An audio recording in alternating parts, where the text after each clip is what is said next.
the recording or the broadcasts, that would be great. Let me just check to make sure that the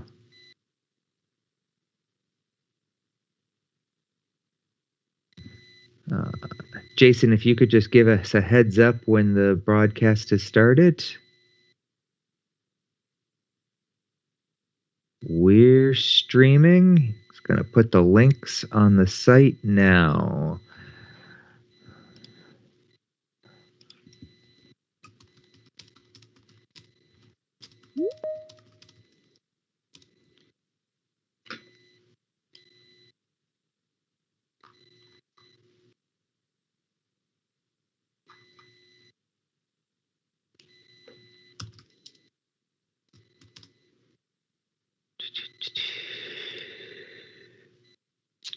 All right, I think we're ready to begin the June 3rd Financial Aid Advisory Committee of the Coordinating Board here in the state of Texas. My name is Ed Caressley, and I chair this committee. And as I've said, want to welcome those who are here in attendance virtually, as well as others that may be joining us. Just a reminder, this meeting is being recorded and being streamed live via YouTube. For those who are here as committee members and participating today, just a reminder to, when not speaking, keep your mics on mute. That we will be establishing a quorum through a roll call here in just a moment in order to be able to proceed with our meeting. Any motions that need a vote, we'll do that by voice, and a roll call will not be needed unless there is some question about consensus with any motion. For the meeting notes, members should identify themselves so that when they're speaking, we know who is speaking so that we can have record of that. Again, just a reminder, especially in this virtual environment, to hold off on speaking until another individual has completed their comments, just so that there's clarity. We do have that raise hand function that is available, so utilizing that if you would like to be recognized and speak at any time. The handouts will not all be displayed during this meeting, but they are available on the agency's website, and you've been provided some of those materials prior to the meeting. And so with that, we'll go ahead and get started with our meeting. But before we can formally begin, we need to establish a quorum, and we'll do that through roll call. So when I call your name, just please acknowledge your attendance at this time. So Denise Welsh? Here. Robert Marino? Here. Charles Conteros-Poltz? Here. Taryn Anderson? Here. Ben Bolin? Here. Joanna Boley?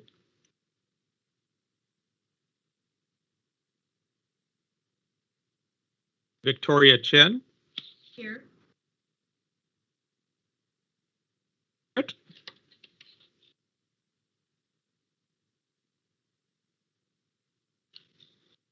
Didi Gonzalez?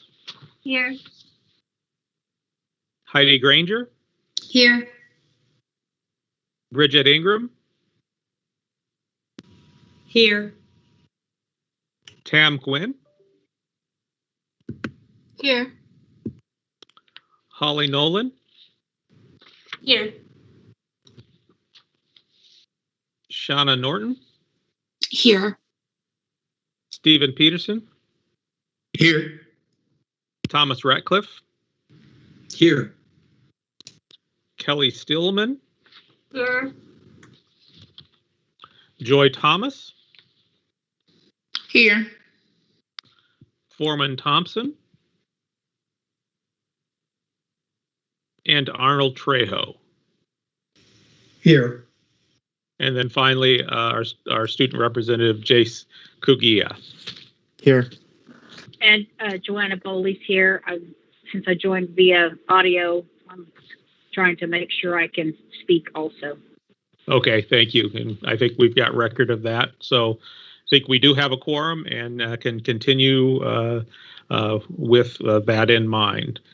So the first agenda item is consideration of approval for the minutes for our March 4th meeting. Those minutes have been distributed. Just ask at this time if there are any corrections or any clarifications that might be necessary.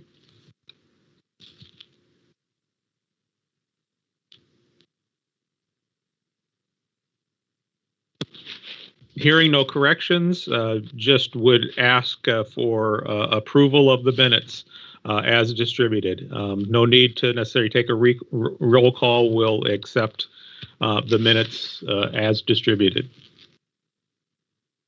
Our next item is to address any prior business of the advisory committee, and we'll turn things over to Dr. Charles Conteros-Poltz, the Assistant Commissioner for the Coordinating Board.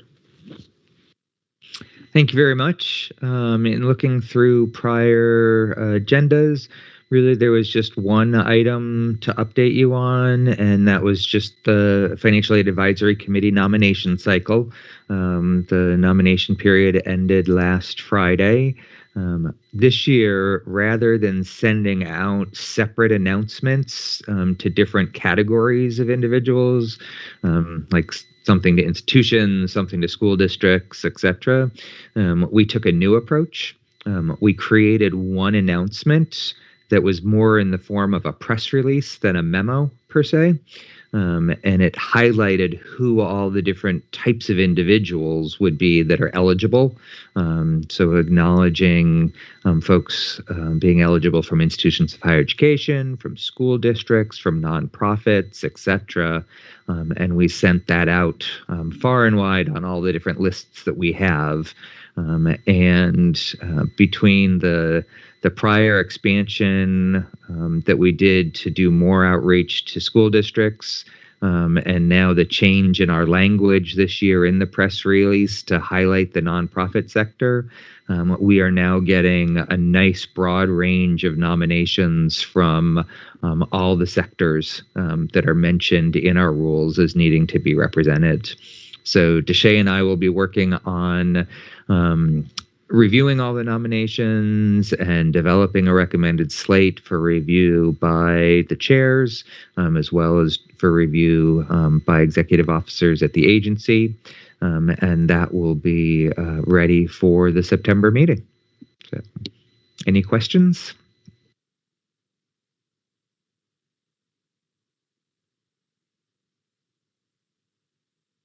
Thank you very much. All right, let's move on to the next update, and this will be from External Relations. John Wyatt, Senior Director of External Relations for the Coordinating Board. We're excited and anxious to hear from you as to what's going on after this weekend. Yes, Wyatt,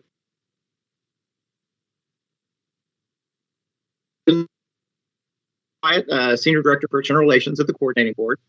So I'll provide just a bit of an update on some of the higher ed outcomes from the session, and then, of course, be open for any questions.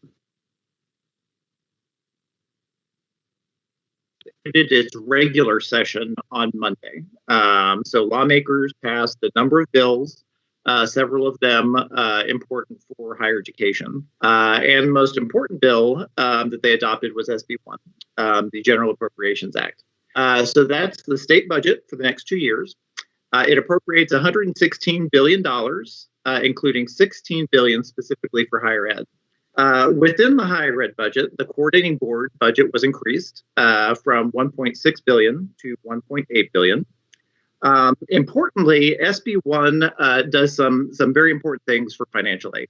The first thing that the legislature did was they restored the 5% funding reductions that the agency was required to submit in our LAR. So as you know, at the beginning of the budget cycle, we were required to take a 5% cut to our programs. So the legislature actually provided an additional $57 billion across Texas grant TEOG, and TEJ to bring those programs back up to the FY 2021 funding levels. But they didn't stop there. So in addition to that amount, the legislature also provided an additional $110 million in funding across Texas Grant, TEOG, and TEG. So this was the amount requested by the coordinating board in an exceptional item request. And we're very grateful that the legislature saw the need not just to keep funding level, but to actually increase funding for financial aid in the coming biennium.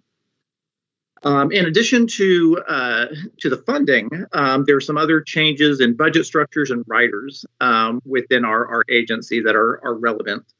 SB 1 moves the funding and the associated full-time equivalents for the Texas On-Course program from UT Austin to the coordinating board. This will allow us to expand and scale the On-Course program across the state, building on the success of UT Austin in creating a more strategic and technology-driven approach to student advising. We will also benefit from new language in our riders, which gives us flexibility around employees who support the College Access Loan Program. So this language is going to help us maintain the program and improve the customer service through our loan program. On the policy side, there were several bills that were passed that were relevant to financial aid.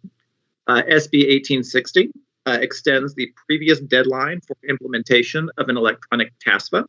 As you're all well aware, this change was necessary to align the electronic TASFA implementation with the upcoming changes to the federal FAFSA that were passed by Congress last year. So this will allow us to implement the electronic TASFA in a way that aligns it with the new FAFSA. That bill has actually already been signed by the governor, so that bill is law.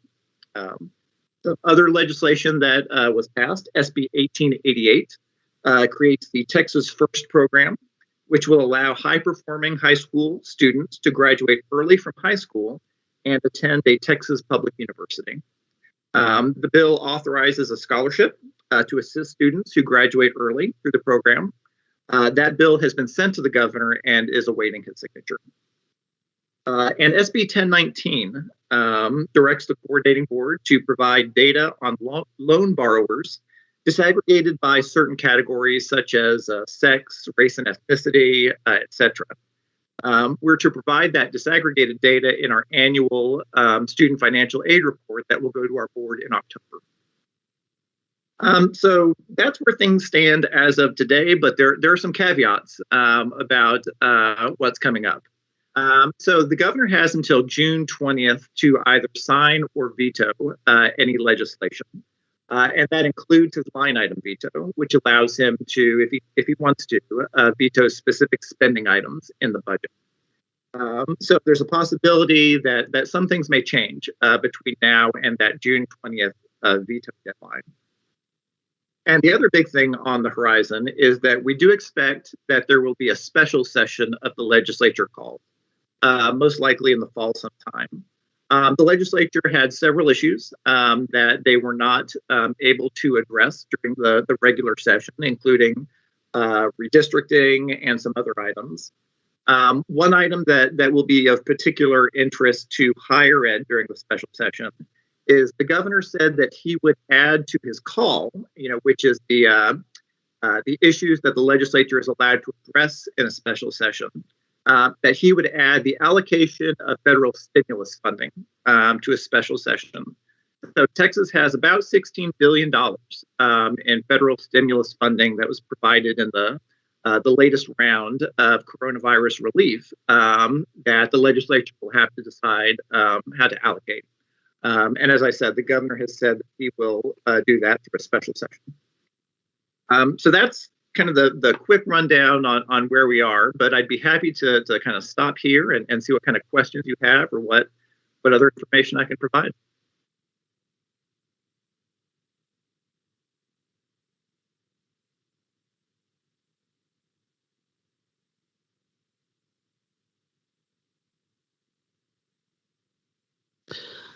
John, this is Taryn.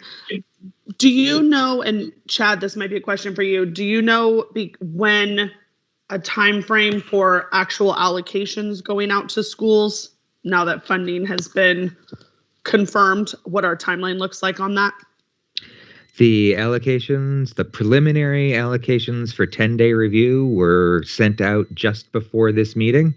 And so then we'll have the 10-day review, and we can't send out official allocations until the governor actually signs the General Appropriations Act. But this 10-day review period allows us to be prepared so that we'll be able to send out the official allocations. Those preliminary allocations, those are based on the enrolled version of SB1, but they are based on the specific strategies, for the Texas grant, for the TEOG, for the TEG. The additional funding that John mentioned is actually in a separate strategy.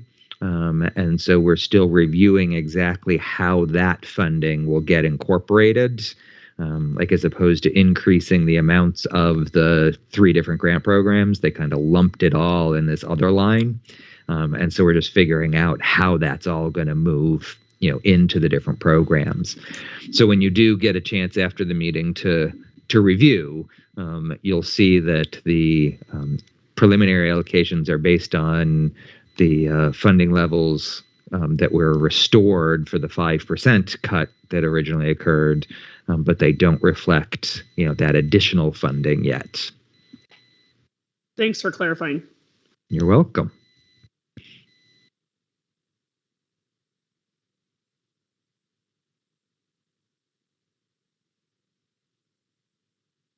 Y'all are a quiet bunch today. This is usually like the post-session external relations is usually where the most questions come up. It's okay, Chad. Leave them alone. Everybody's a little tired. Okay, it was a long session. I see Denise has her hand up. Hi, John. This is Denise Welch at Panola College. Do you think that in the special session they may address the selective service and the drug conviction differential from the FAFSA to the state aid? Being honest, I think it's tremendously unlikely. So in a special session, the only items they can address are items that the governor puts on the call. So the governor will say specifically, this special session is to address redistricting, is to address the allocation of federal funding. It's likely after what happened this past week, there will be other issues that the governor is going to put on that call. But usually the call is very limited. And it's really just a handful of items that the governor is really focused on getting done. Thank you.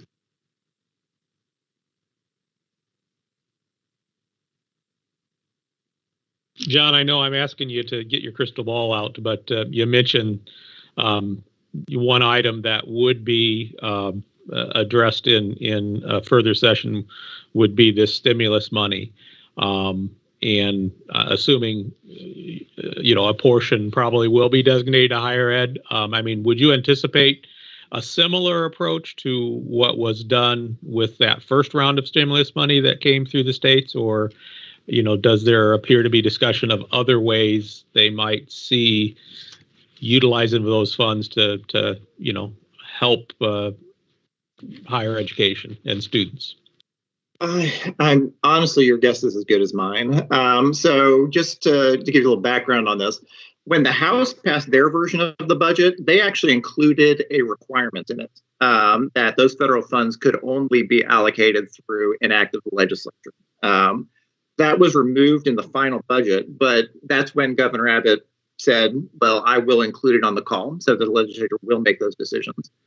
In terms of how that, there's the first question of how it's going to be allocated generally across all of the categories of spending in the state, and then how, assuming a portion is directed toward higher ed, how that'll be allocated.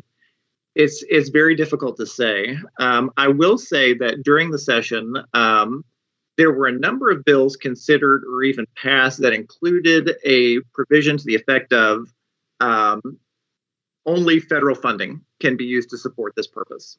So I think you're going to have legislators trying to lay a claim to some amount of that funding during the session for whatever their specific higher ed priority was.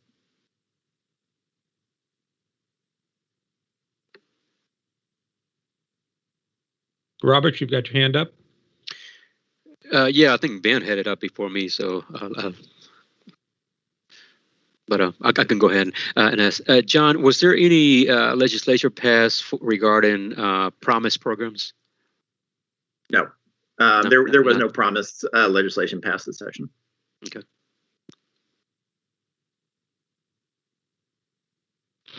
And then I think Ben. All right, thank you. Hey, John, it's Ben Boland, Arlington Independent School District. Question for you. You were mentioning the SB 1888. And you mentioned that it would have a fund incentive. Do you have any more details about what that might include or what that would look like? I don't.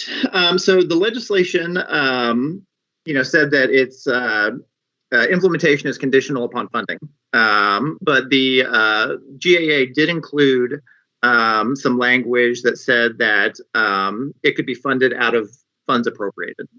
So I think there's still going to have to be some figuring out in terms of how exactly that's going to work. But that's what we do after every session, right? Try to figure out how we're going to make these work.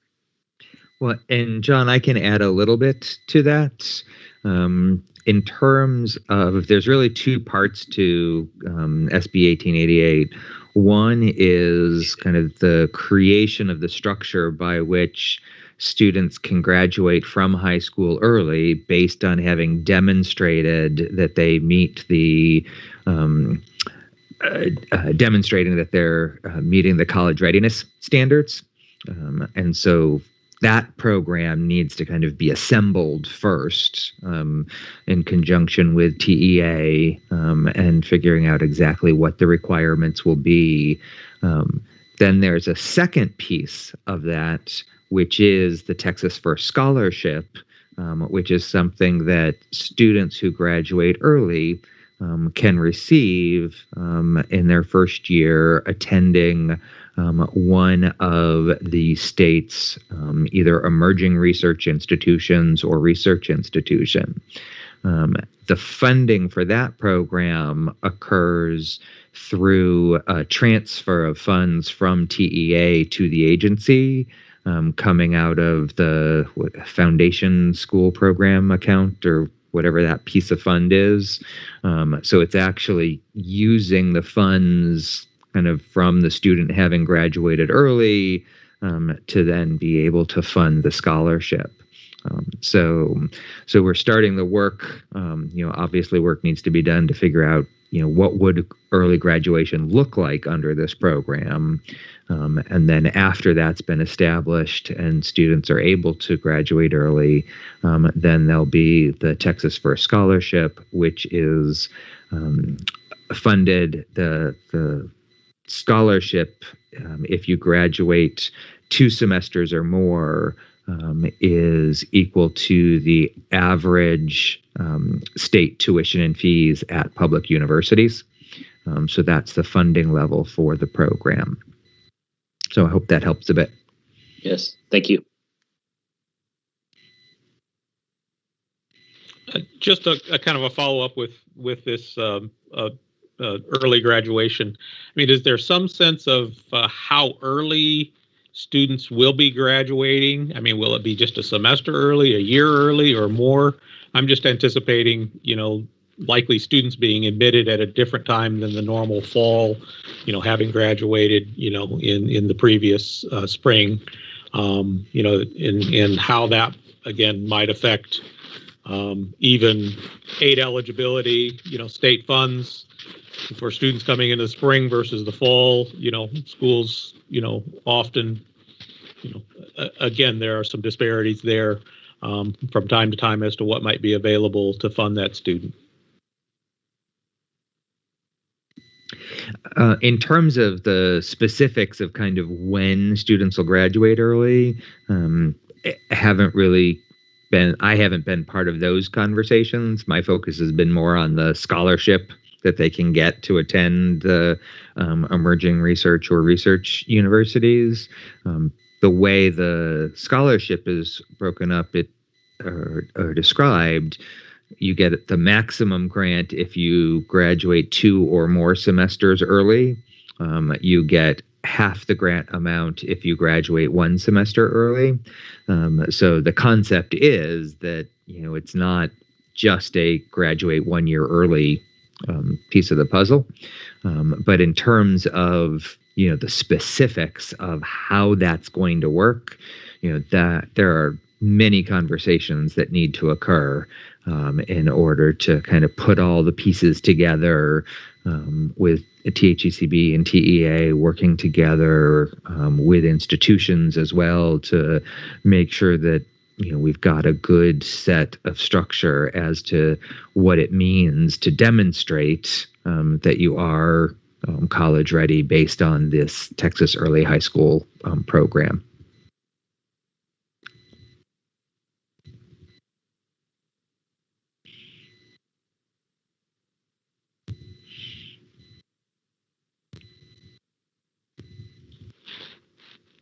Any other questions? I'm trying to see if I see any hands up or comments. I see Tom Ratliff has his hand up. All right. Yeah, just a clarification question relative to the program we were just talking about. Are those funds only available for a student to use at a public college?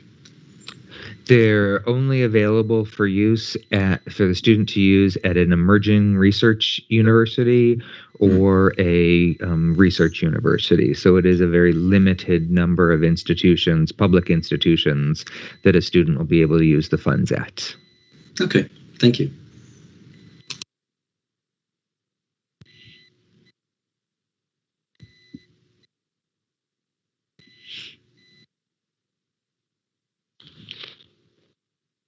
Any other questions or comments about what John's shared at this point?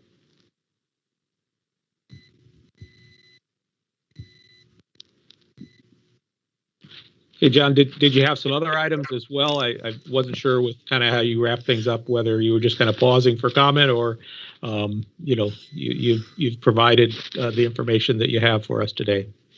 That's all I got for now. Let me come back in 3 months, and I'm sure I'll have plenty more to share. All right. Well, thanks, John, for being here today, and the work that I know you've done with the session wrapping up, and I know that doesn't necessarily mean things end. It's just a stage that is completed, and then there's other things that go on. So I look forward to hearing back from you at least the next time we meet, if not sooner, on what's going on and how you can help us understand what's happening from a external relations standpoint here with the coordinating board. Absolutely. Appreciate y'all's time. Yep. Thanks. Our next agenda item is the TASFA subcommittee. This is led by Robert Marino, and so just turning things over to him to share information about the TASFA. All right, thank you, Ed. Yes, so the TASFA subcommittee met on May 10 to attempt to finalize any changes for the printable current TASFA. We sent out, the coordinating board sent out a survey during the month of April, I believe, and we collected feedback from different financial aid representatives. And then we attempted to address that feedback and recommendations with feedback. The first one was about adding an exemption and some kind of exemption for females in the question for selective service, and they all deleted that part. But it also was a section about that area was too bright and people could potentially miss it. So. We agree that, the section is too bright. It will need to be changed, and we need to add instructions about not leaving anything blank, and add a option for females to opt out answering that question, along with adding male-only students or male student-only in the instructions about completing that section. For questions 69 and 70 regarding, they wanted an option for not applicable for students who don't live with a spouse or a parent. Selected service, again, as they say, there was a disconnect, and the recommendation was to make it smarter. Of course, we cannot make a printable form smarter, so we'll have to wait until we get the online version of the TASFA to make that happen. For question 19, what will your college grade level be beginning the 21-22 school year? We decided to remove that section from the TASFA because after discussing it, after discussion, we agreed that institutions have a process to look up that information through their admissions applications, and they have an override process to make whatever fixes is necessary. Question 49 and 56, the suggestion was to have elementary school as an option. We agree that the other option should cover that feedback. And then there was a suggestion to align the TASFA again with the FASFA.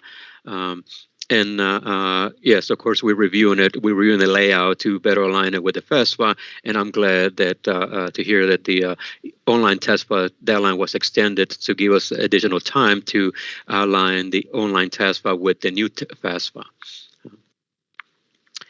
And then we also looked at potential changes for the current TASFA, and we agreed that we need to add a female option under the selected service and possibly change the color under that section. Other changes for 22-23, of course, we considering changes on the FASFA as well. And then also we review the feedback collected from the online TASFA meetings. We had 5 meetings during the month of April where we combined the people from the online TASFA and people from the TASFA subcommittee from the FAAC, and we discussed various recommendations that came out of those discussions. The first one was to remove the college level section and then remove the conviction of drug offense, because those schools have a process to collect that information. Remove the date of graduation. Schools mentioned that they don't really use that date for anything. They have other ways to collect that date. And at the start of the 21-22, how many credits will student earn? Schools don't use that information either. The question about transferring and have you earned a degree? Schools have other ways to collect that information. The question about have you previously received financial aid? Again, that schools have other ways to collect that information. So it was recommended to remove all these questions from the TASFA to better align it with the FASFA. Okay, do you have any feedback or any recommendations regarding the potential changes?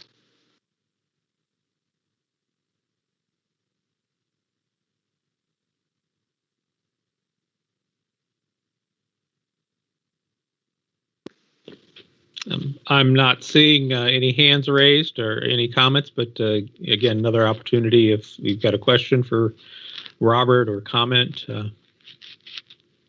Opportunity now.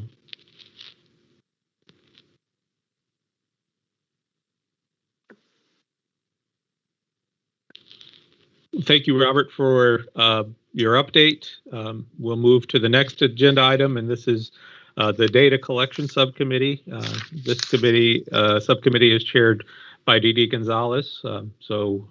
Turn the meeting over to you, Didi. Thank you. Good morning. The Data Collection Subcommittee met on April 22nd. We got some updates from the coordinating board. At that time, for the FAD cycle, only 52% of the schools had validated their files, so hopefully more now.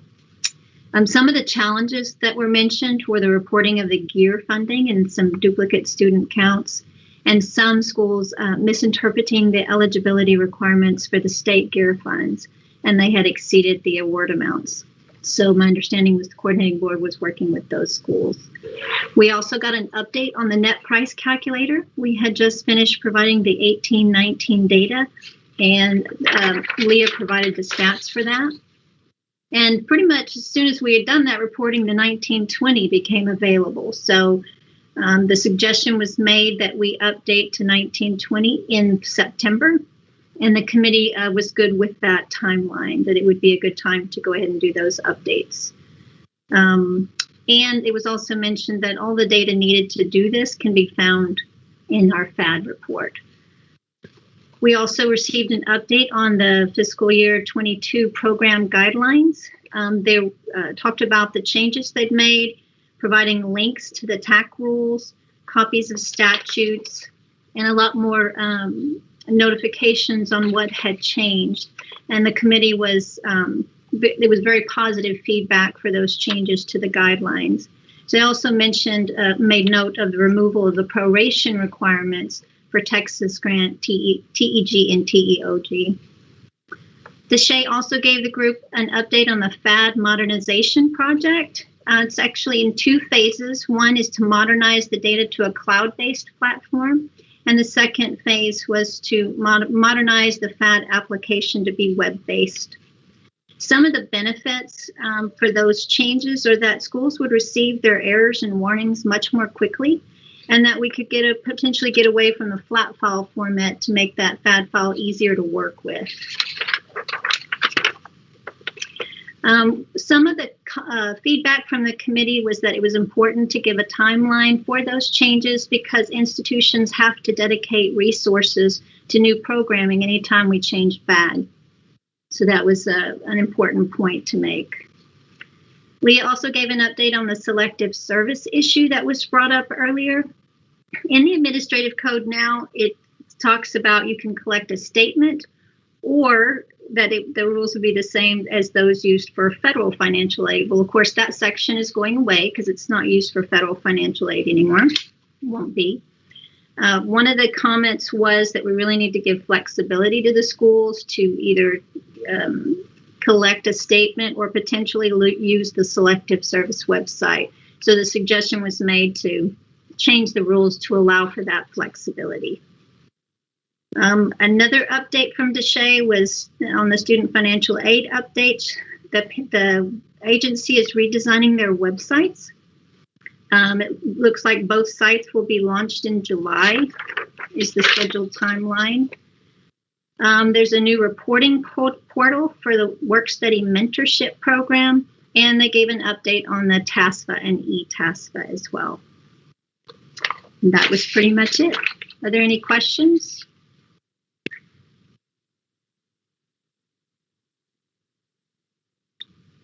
Thank you.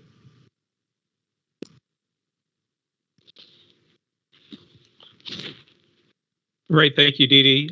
Next on the agenda is Legislative Subcommittee, Arnold Trejo. Good morning, everybody. I should report a very quick update to the committee.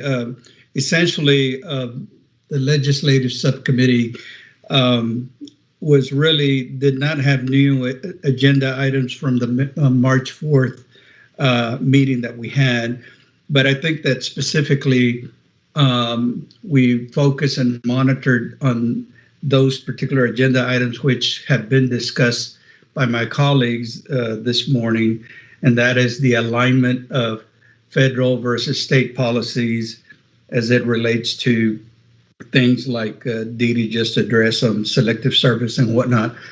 But in particular, we were also monitoring Senate Bill 1860. We're glad that it passed. Personally, I'm glad that we're seeing light at the end of the tunnel on having an electronic process for our state-only eligible students. And I'm glad it has been signed by the governor. So now we'll be carefully looking at the implementation part, and again, I guess Didi, I'll be focusing a lot on the data collection. Now that we have the tool, the electronic tool, how do we get the data from the coordinating board or from this electronic version into our student information systems? Because as aid administrators, it's good to have an electronic application, but also what's important is the integration, how it integrates, and how do we get the data similar to what the FAFSA process with the ICERs and whatnot. So we'll be looking at those kinds of things. But essentially, Mr. Chairman, that's my short version of a report. The committee, I polled the committee, some of the subcommittee members, and there was no need for us to meet necessarily, but we kept in contact and talked to each other about particular items. So that's all I have to report at this time. Any questions for Arnold or for the subcommittee?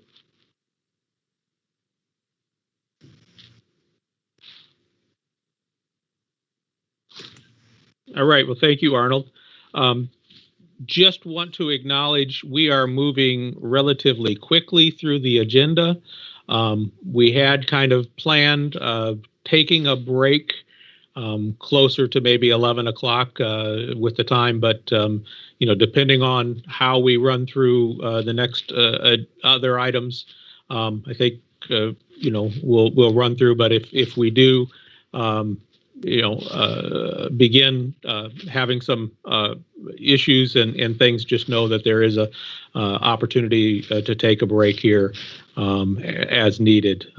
With that, want to move to the next agenda item, and that is our TASFA president, Taryn Anderson, to give us insights and any updates, recommendations from the State Association.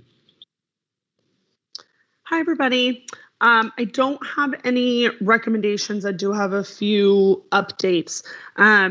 We completed our cycle of training up through our conference, which is the last piece of our year. So we did virtual new aid officers training, which was good. It's something we weren't able to offer last year because it happens normally in April. When the pandemic hit, we didn't offer that. So we had missed a lot of new financial aid people. We're able to pick up a lot of those and did about 100 individuals training in a 6-week like financial aid 101 style course. So that just wrapped up. Now we're switching over for training to prepare for our conference in the fall. We are planning for an in-person conference at this point. So we are full steam ahead with an in-person conference October 6th through the 8th in Georgetown at the Sheraton. So we've been sending information to members, trying to get our online database cleaned up so that members are getting information about that. Hopefully you all will be able to join us. THECB, I'm not sure if you guys are permitted to travel in October, but hopefully you will be joining us. This is not too far away.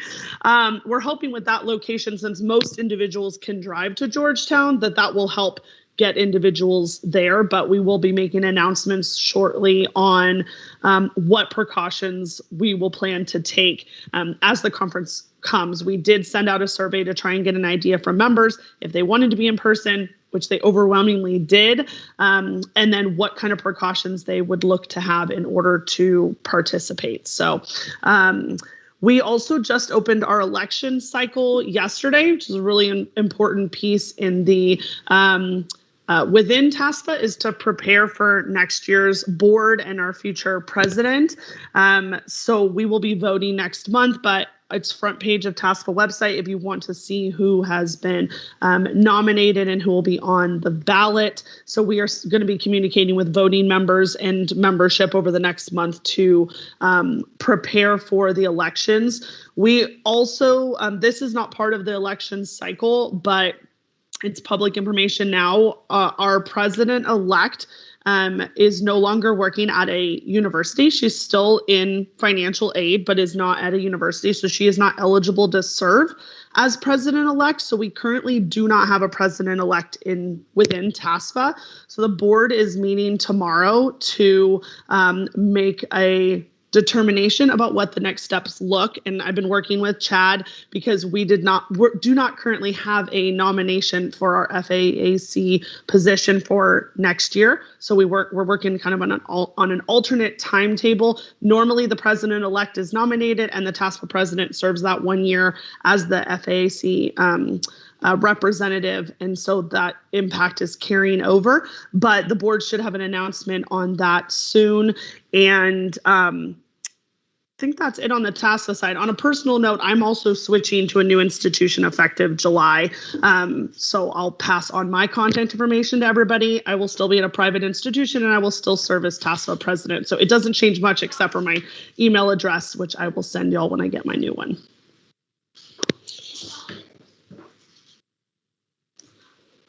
That's all I had. Any questions for Taryn?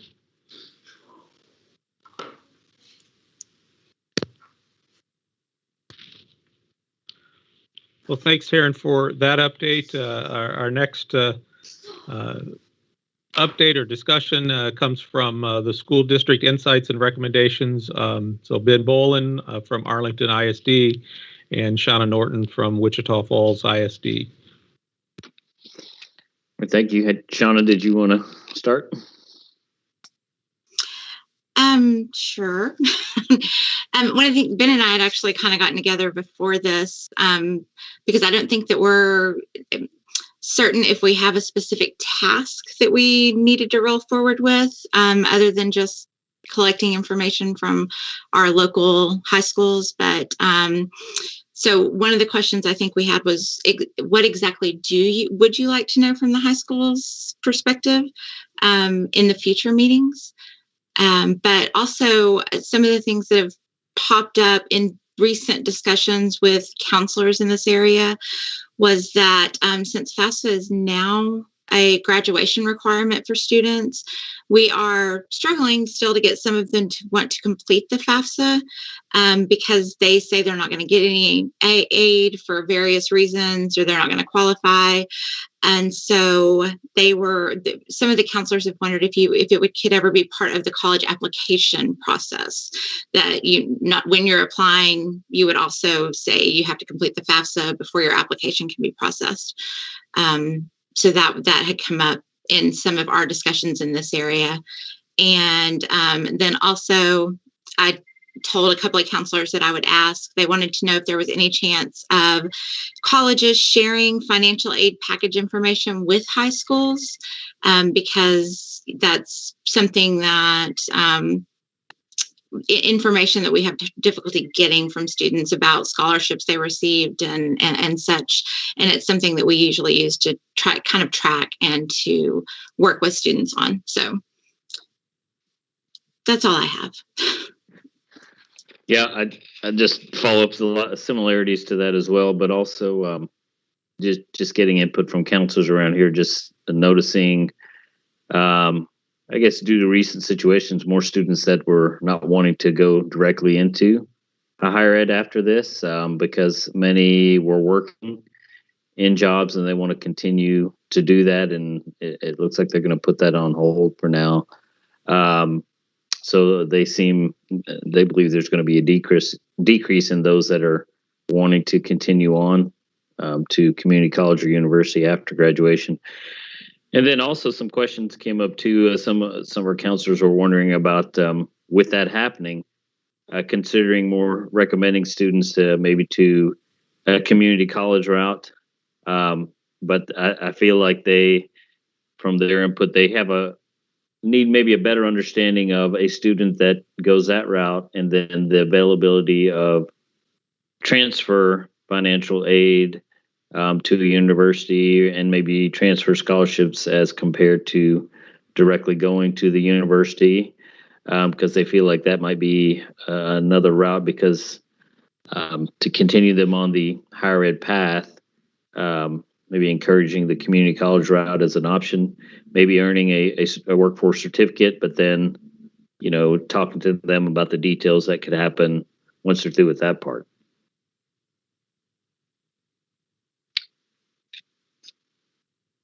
That's all I had.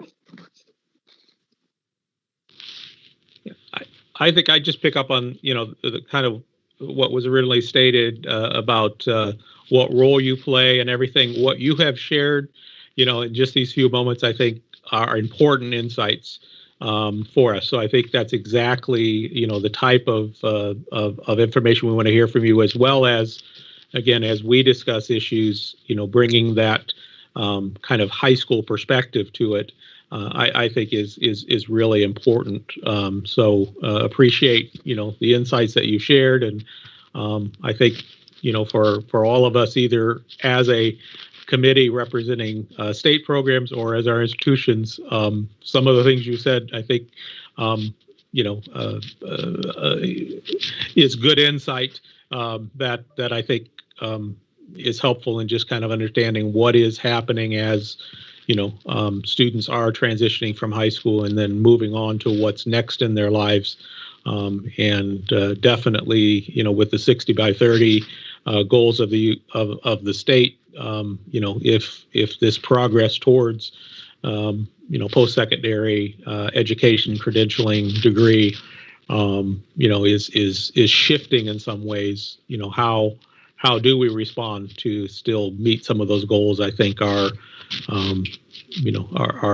really important for us to be thinking about.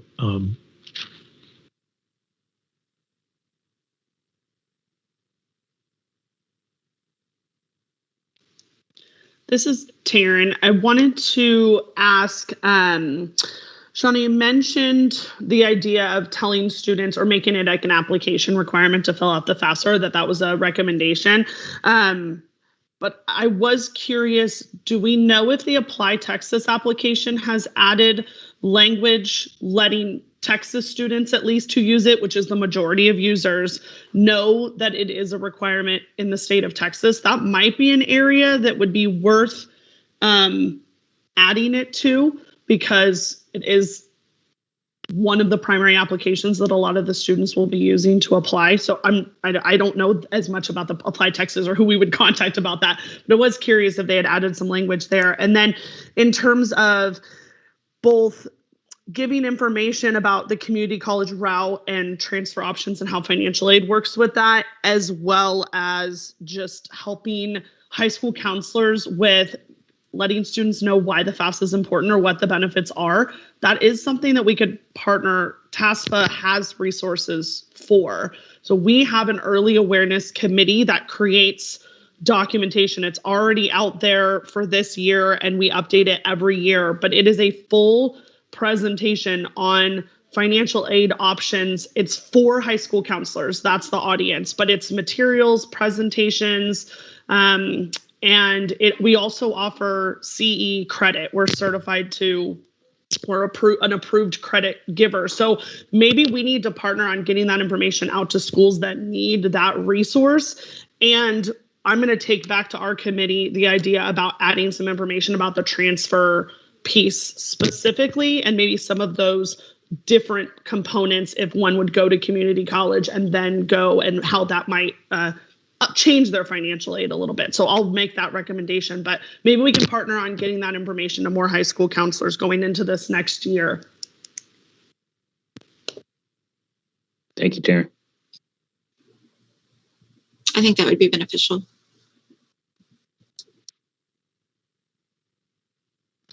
Shauna, this is Denise in Panola College. You had mentioned something about sharing individual packages. Did I understand that correctly? With the high schools? I think so. And I think part of what brought this up was we were discussing we have a lot of first gen, low socioeconomic students who we're working really hard. We get them to apply to colleges. And then the counselors don't necessarily have the feedback of whether or not they were accepted, if they got a financial aid package, because, a lot of the times the student has to go in and accept the package and do some things on their end. And they just thought that if we if we could get more information from the colleges about that they could be more focused on working with students to get them to complete that process. Because we have had some students in the past that we know we've gotten them to apply and they got some financial aid, but then they didn't accept the financial aid like they were supposed to, because it's that college knowledge piece that we struggle with those, again, mostly first gen, low socioeconomic students. So it was just a discussion that we were having, and about how they thought that might give him a heads up about who to, like, I need to call the student in because they've got this package, and now I need to work with them on how to accept the package and accept their enrollment and what they need to do from here. So that's a little bit of a complicated piece. Which I totally understand. And I said I would bring it up, but I that involves an awful lot, I know. So.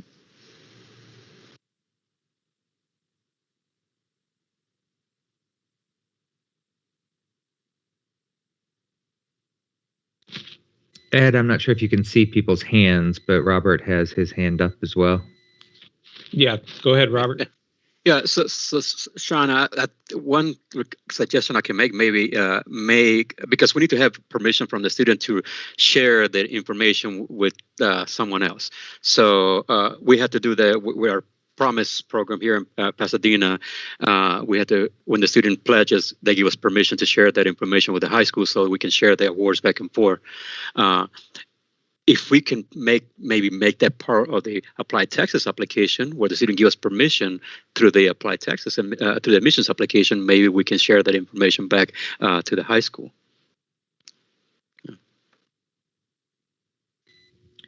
And I will make sure that these couple suggestions on the Apply Texas gets fed back to the Apply Texas Advisory Committee so that they have that information as well.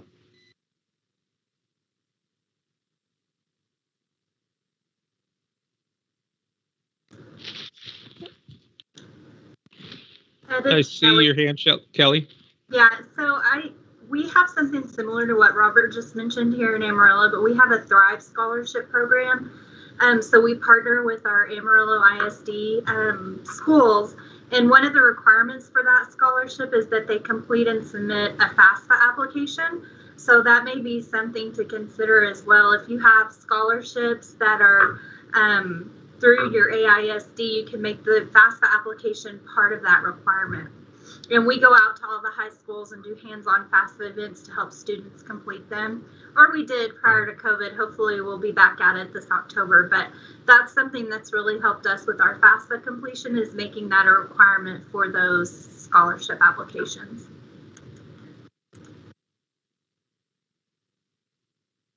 Thank you for that idea. Dee Dee, I see your hand. Yeah, just the one thing we have to be careful of is the HEA data sharing restrictions. And so if FAFSA or FAFSA derived data, anything like that, can only be shared if it's used for the application, administration, or awarding of aid. So that gets, sticky, if you will, with sharing information like that, even with the student's permission.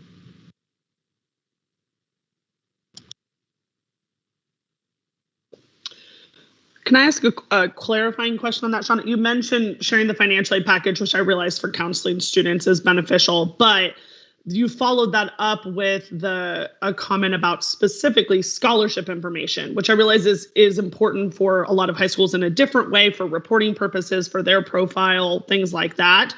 So, the scholarship piece institutionally may be easier to share than the financial aid package. So that might be worth looking into a little bit more, is if there is a mechanism for schools, even in an aggregate potentially, to report how much a student from your high school who applied to my college, how much your students got in scholarship. It would be a lot of work on the financial aid side, but I feel like in an aggregate form, it's probably something most of us could pull out of our system, at least to give you all that data. It doesn't help on an individual student level, but it would be easier to share at an aggregate level if you all needed it for some kind of reporting or marketing purposes. And I think on that, I mean, obviously we love reporting and marketing purposes, but I think that the discussion initiated with just the, how do we make sure that kids are following through? Because we feel like once they've accepted that financial aid or that scholarship, that they're more likely to go ahead and go enroll in school, as opposed to my deadline expired and I didn't accept it. And so even it's not even necessarily about getting the amount. It's more like just the knowledge that, hey, your student has been awarded something and they need to go in and do more. Can you help them with that process? And we can call them down, make them log into their system and kind of do that piece. So while we love the amounts and the reporting and, all of that fun stuff, I think that where it initiated was the, how do we make sure that kids aren't losing out because they didn't know to go in and accept something, because they don't thoroughly read the things they get. That's interesting. We definitely had that issue with this year with some students who missed out on the deadline. A lot of them were first gen and they didn't believe their financial aid package was what it was. It was just numbers on a page, right? And they didn't understand it. And we would have loved to have partnered with the high school to help them with that process. So I think it's worth exploring if there are areas. Again, that would be easier than actually sharing financial aid package with the high school counselors if it's more making sure that you all have the deadlines from the individual schools or what needs to be done, or some kind of portal access to know what is on the student's checklist to take care of. I would assume at some schools there may be a way for them to give, for the student to give access to an individual to view certain information, like proxy access. I know that that's coming down the pipeline with Aleutian, is the ability for the student to give access to certain individuals. I'm just not sure how early in the process that would be, but there may be some schools that have the ability to do that.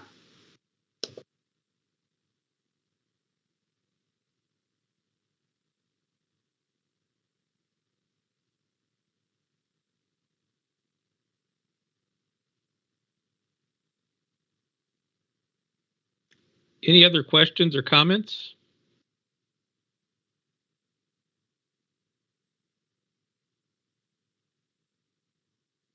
Well, thank you, Ben and Shauna.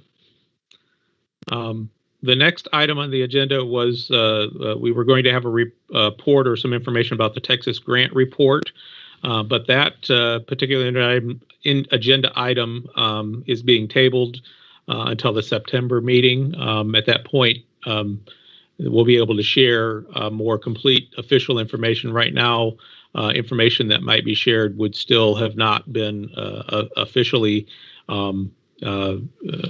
published and gone through processes. So we'll do that in our next meeting. And so we'll move to the next agenda item regarding emergency aid at the institutional level, and turning things over to Denise Welsh.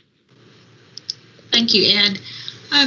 When we were talking about the agenda for this meeting, one of the things that we all are facing right now is spending emergency aid, and what some best practices that you have found in your office that you could share with us, and just give us some discussion items that we can talk about if you're having any issues. I know at Panola, we are relatively small, rural, and we've got a ton of money that we have so far have been able to disperse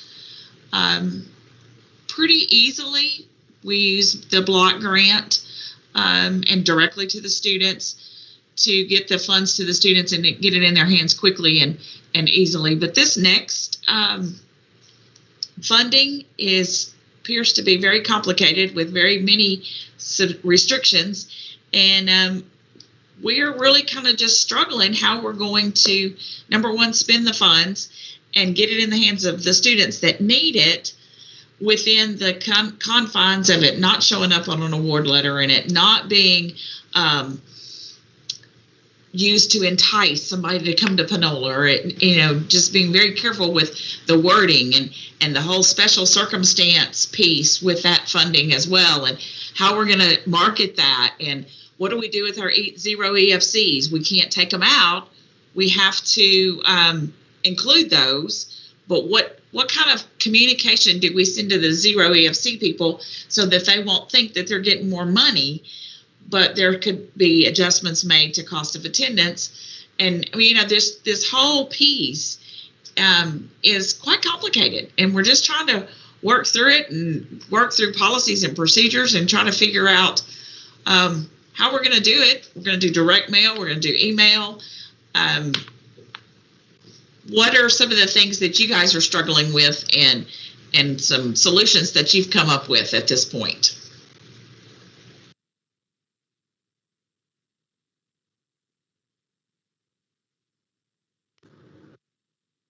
I would say all of the above, Denise, that you just mentioned. We're doing the same thing. We're trying to figure out the best way to reach out to the students. The way we handled the last few rounds of emergency funding is we have an assessment that we developed that students can go online and complete for emergency aid. And so I'm sure we'll incorporate that in some way, but we're still working through all of the details on how we're gonna get this money out and get all the notifications out to students about special circumstance and all that good stuff. So we're definitely still in the process of working out all those details.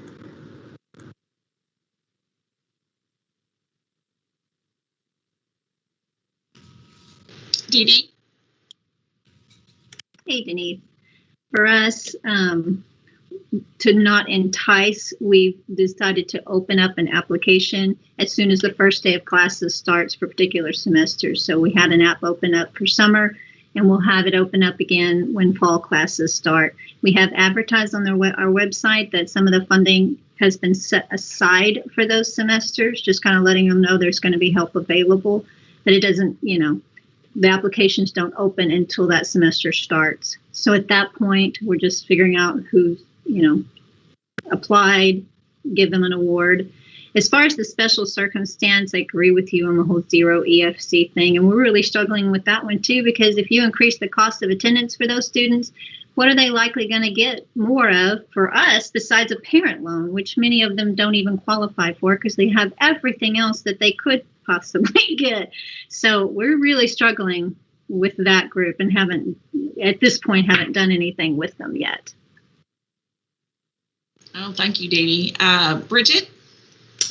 So probably about a year ago, we started our own little task force for emergency aid, and right when COVID hit. So before that, we had created an emergency application in our financial aid portal, but didn't have a lot of funding to use.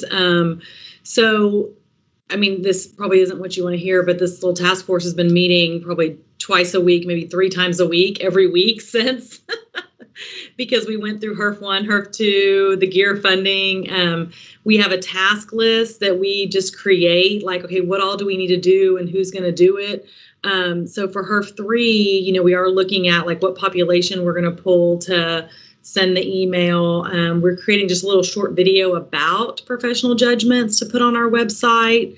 But we really struggled with that too. Like, do we leave out, students with this really high EFC that it may not change, a PJ might not change it, or leave out the zero EFCs. Our compliance officer is on our little task force, and he's like, well, we don't really want to restrict it because, it's really about outreach. So, we're going to try to have our wording in the email just talk specifically about, who this is for, and if you already have a zero EFC, it won't change anything. We're looking at sending out postcards, maybe even a call them all. We do that a lot. It's like an automated phone message that goes out. And really, we like to do it after we send an email to say, it's a 30-second, call. So it would just say, hey, you received an email, go read it. Put stuff on our website. So we will have an application in our portal for students to apply as well. We actually have a financial aid advisor that's dedicated now to, she does a lot of other things, but she also is our emergency aid person. So we have, if we have complicated situations or an advisor needs a student looked at specifically, they send that to her. We have kind of a checklist we do of, do we want to look at emergency aid for the student? but we're already on our third, task list for HERF 3. So we had a HERF 1, HERF 2, HERF 3 task list of things that we're going to do.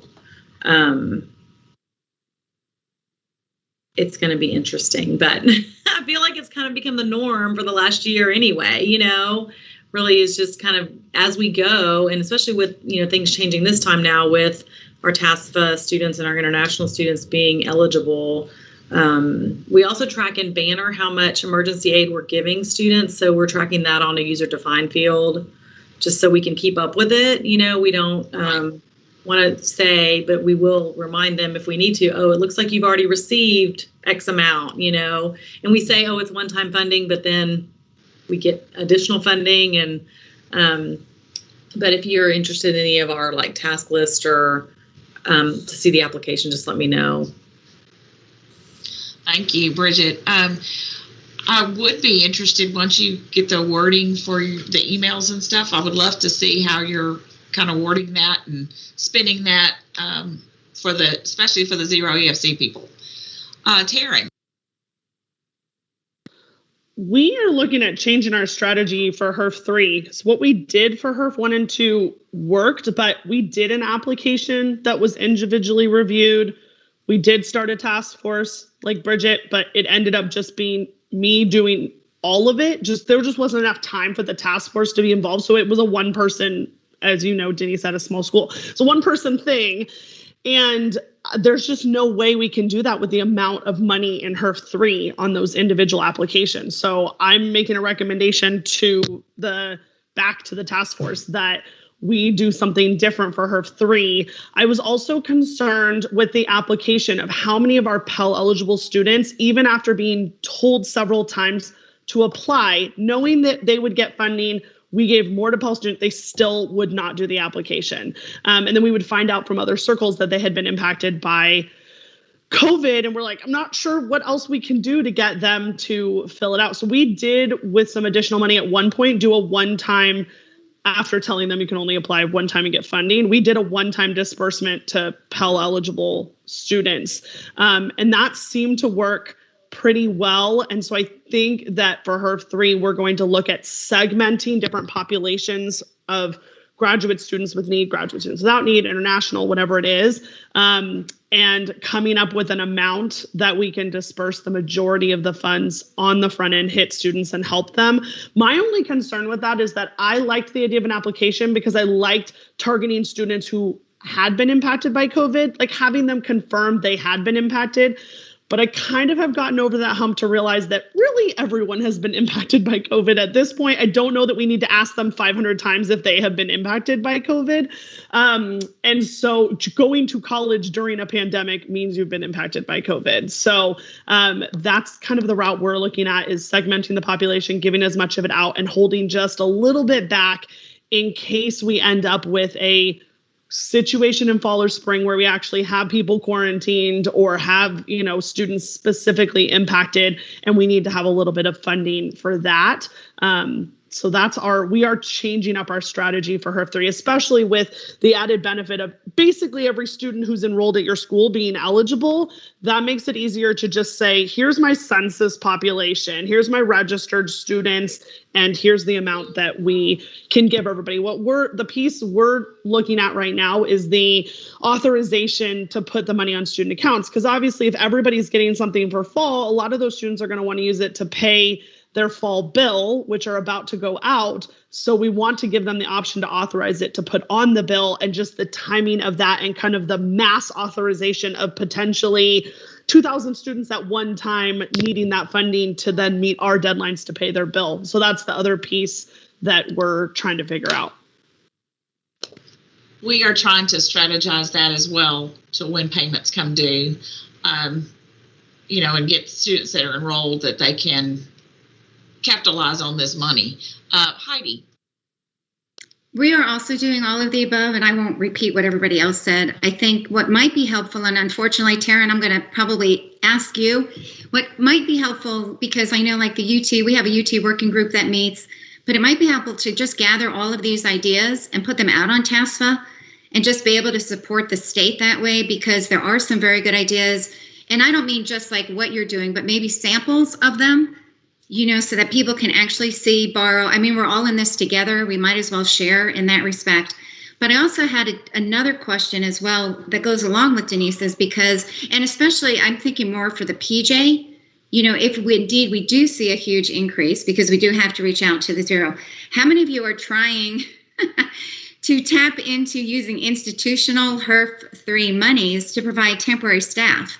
Because we are probably, now that summer's here, we're going into fall, we know HERF 3 is going to create a huge influx because we are managing it all within the Office of Student Financial Aid.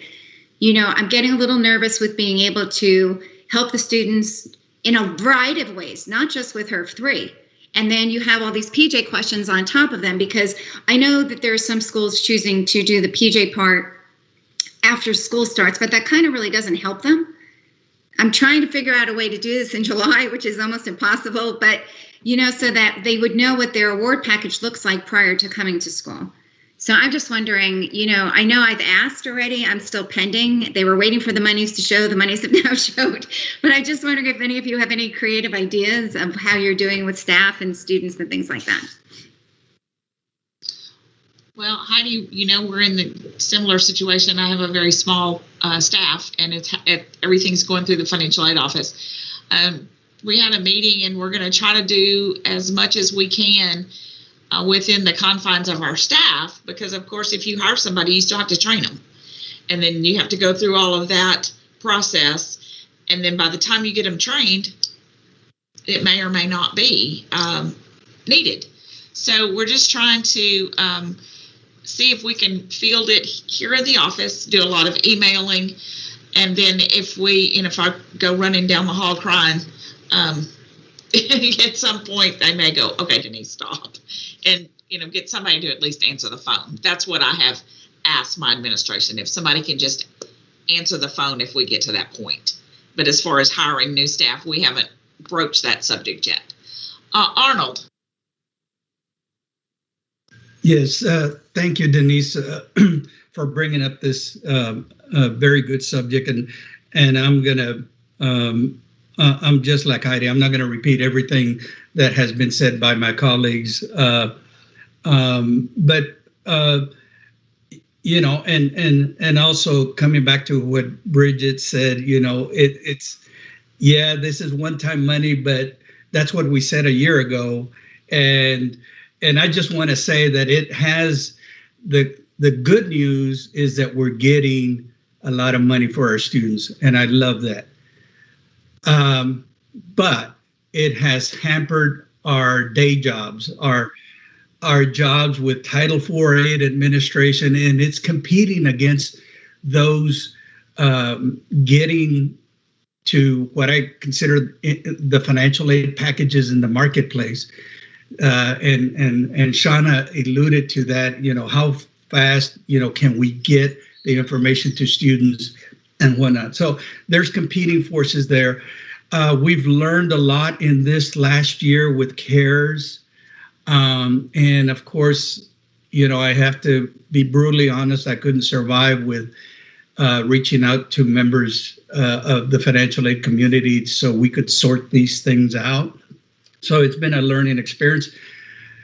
But I will say, and I'll cut to the chase, I will say that I focused, coming back to Heidi's question, are you trying to justify in your campuses for additional resources? And I did that. I'm building a strong business case by going to the American Rescue Plan, and specifically out of the FAQs, I took out question 30 that says that we have to do more outreach to financial aid applicants and define what that would mean and what kind of volume, how many students have not, Denise, you mentioned that even though you email, you do everything possible to get those non-FAFSA filers to file, and you're not getting anywhere, and we have the similar problems. So I'm making a business case to get some FTEs, even though temporary, but at least lock them in for 2 years. So because professional judgments, loss of income, because all the FAFSAs we're getting right now is prior year income. So we're going to have this even after perhaps HERF 3 money dries up. And even then, we might have HERF 4. I don't know. But I have to behave as if this funding is going to be with us for a while, and this process is going to be with us for a while. So I'm making those assumptions, and at least I'm making a business case that I need staffing for at least 2 years on out. And it's pretty similar to grant funding. You know, some positions are grant funding within the university. So yes, I'm suggesting that we tap into the institutional HERF 3 money because it is allowable expense. Or at the end of the day, we don't care where the money comes from, you know, just the fact that we need. And just to give you an example, we have 35,000 students and a high volume of very needy students. So I'm asking for 4 positions for the next 2 years. Whether I'll be successful, I don't know, but I'm putting all the business case together and saying this is what's needed just for us not to be affected on our Title IV jobs. And, you know, because at the end of the day, if you don't award interim freshmen, we won't make the interim freshman class. And if you don't award returning students, you're not going to have much of retention. So that's how I'm framing a business case. And we also had to pivot from the way we awarded last year, kind of using our banner system.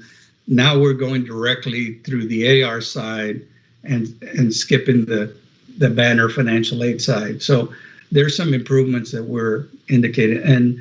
And to Dee Dee's point, we're also having an application, an emergency aid application, which we already had before, even before the CARES funding. So I thought I'd share that. So, but thanks for asking.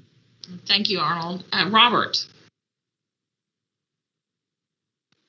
Yeah, so this is similar to like Arnold did with my administration, justify, and I've been asking for staff for a while now, and finally got the approval to hire 4 additional advisors and 5 processing specialists, because all the work that this relief funding has created on our back end.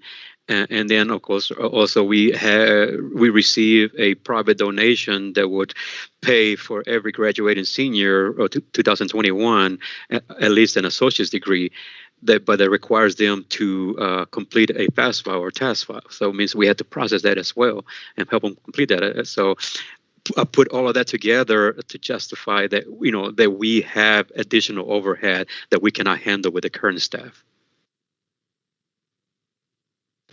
Oh, those are both great ideas, Robert and Arnold. Thank you so much for sharing. Victoria.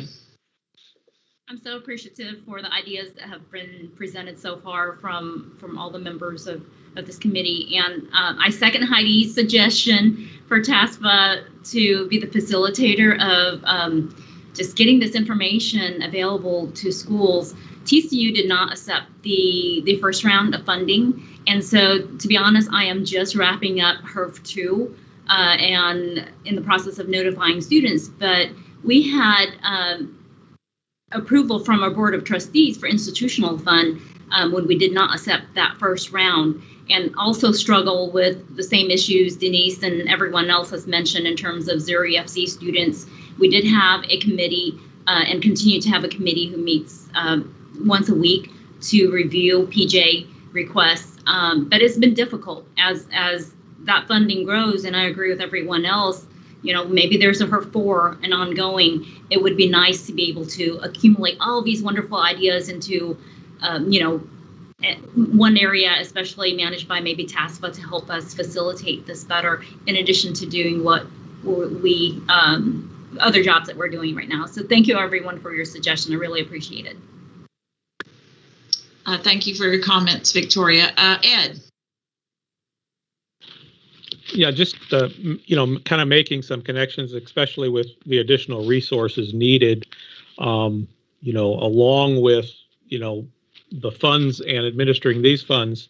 Again, what we're hearing is more students coming out of high school are questioning whether they should go on to college and all of that. And so what additional outreach will we need to be doing potentially in our strategies as an institution if we see enrollment going down, if we see retention going down, and so I think there is the ability to make a strong case of in order for us to roll out of this pandemic that we've been through and to set ourselves up to be successful moving forward, I think awareness of all of that. I think the other thing to acknowledge is, I think our institution and many, there's the institutional portion of funds, and again, finding ways to spend that money appears to be somewhat, of a challenge for schools. And so the willingness to possibly, provide some of those funds to support, interim positions, to support additional resources, it seems like there is some opportunity there, but again, where we fit into, how those institutional funds are being, being utilized and all of that is, I think different at every institution. The one question I have in the area we're exploring is, the language that seemed to be in the last Q&A about addressing students' account balances, that would clear them to continue their education either at your institution or another institution. And that's something that, we're exploring.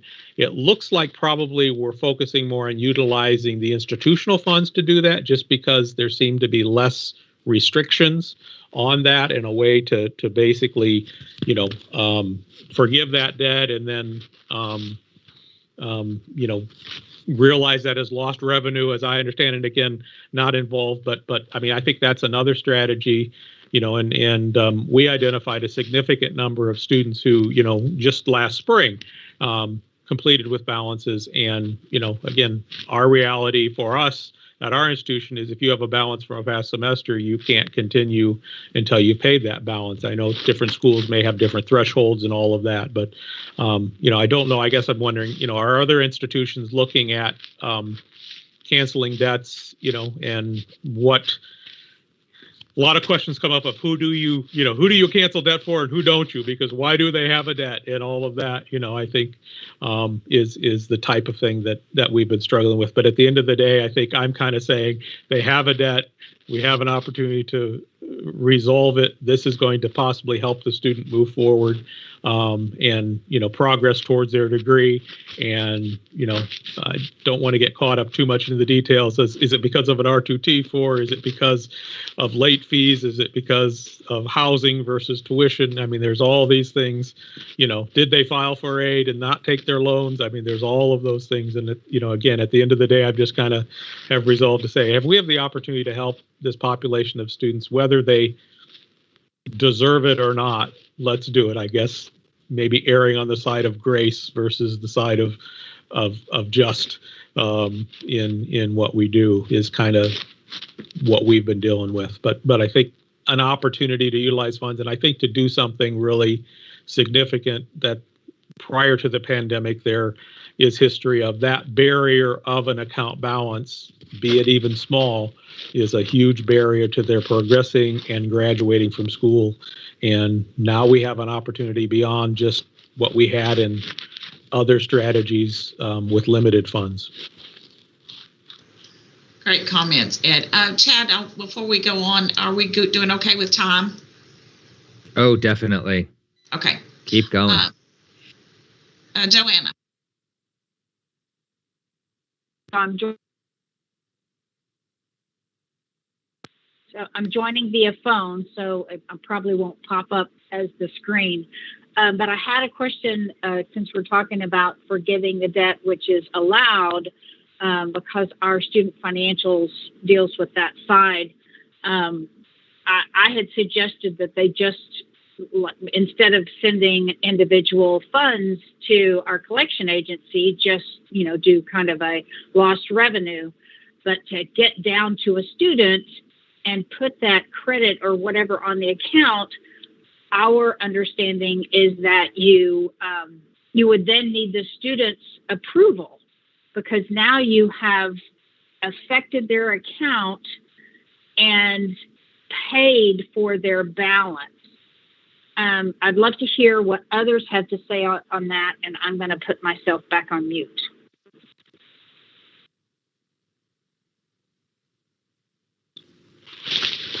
This is Ed again. I think that kind of issue, and again, that's where we kind of defaulted to let's use institutional funds, because it was appear institutional funds, there aren't those types of restrictions, and that this practice of basically writing off a balance and then reimbursing the institution for that lost revenue.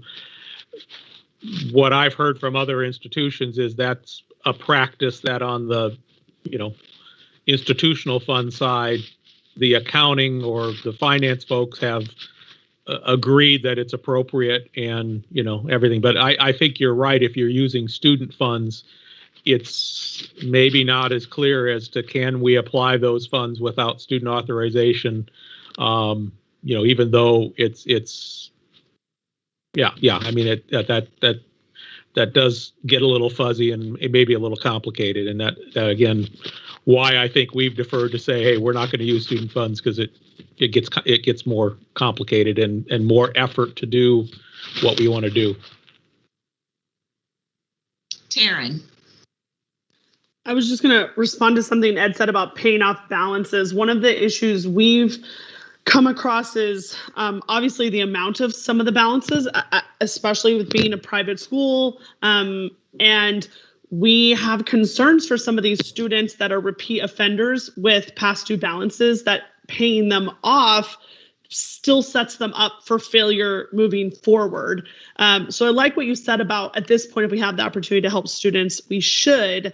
But I think, again, going back to trying to justify, is this balance not paid because COVID? Because there truly is maybe a COVID impact, and this is a student who normally would pay their bill who can continue, or is this a student who had no intention to pay their bill to begin with and will have expectations that we take care of it in the future? So that is a struggle.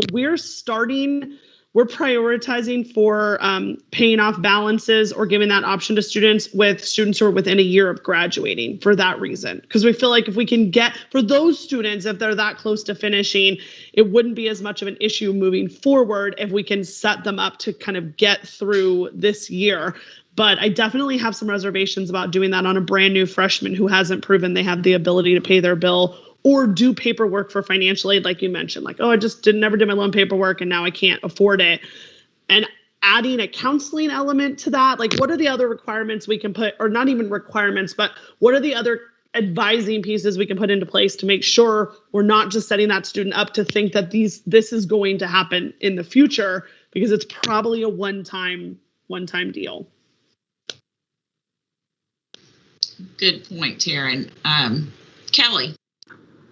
So we have a group of students that spring of 2020, we went virtual for the second 8-week session. And so a lot of those students didn't come back.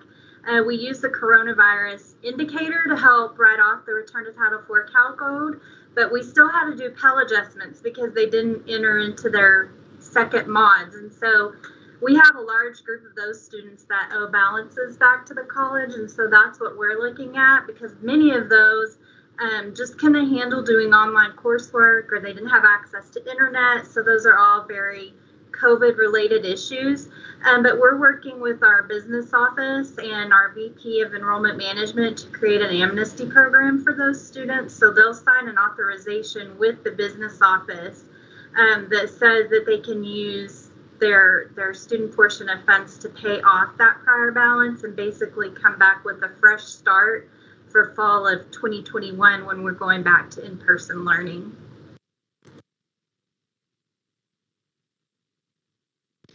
Thank you, Kelly, so much. Joanna.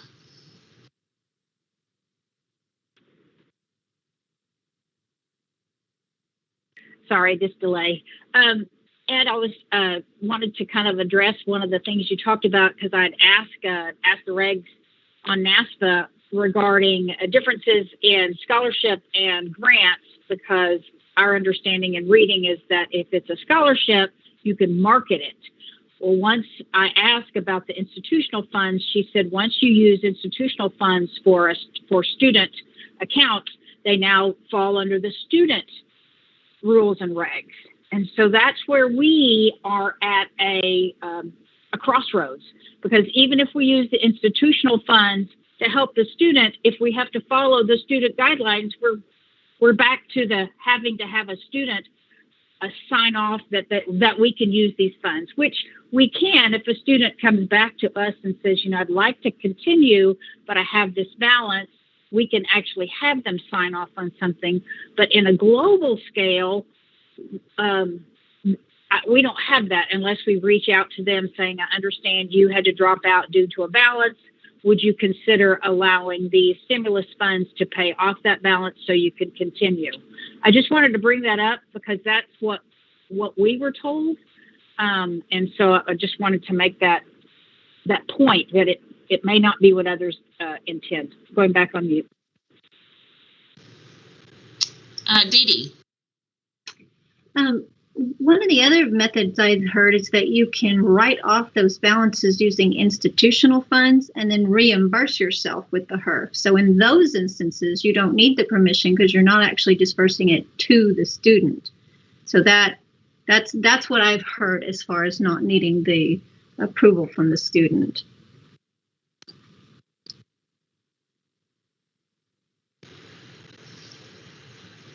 Great conversation. Thank you guys so much. I'm really looking forward to seeing the TASFA resource, Taryn. That'd be awesome. Anybody else have any comments or questions about the emergency funding? If not, I'll thank you guys so much, and I'll turn it back over. Thanks, Denise. Next item on the agenda was just to take some time and reflect kind of in this advisory committee meeting structure going virtual, not by choice, but out of necessity. But as we're rolling out of these restrictions that institutions, state agencies have, and the potential opportunities in the future of possibly, meeting face to face. Just wanted to get a little reflection on how have these meetings gone and how might we use what we've learned from these meetings influence how this committee and the meeting of this committee might move forward. So I think just put another way, even though we might be able to meet physically in Austin sometime in the near future, would we want to be doing that, or do we see this method of meeting as being meeting the goals of what this committee has, and creating some opportunities? So just looking for some comments and thoughts on that as we move forward with making planning for meetings in the future.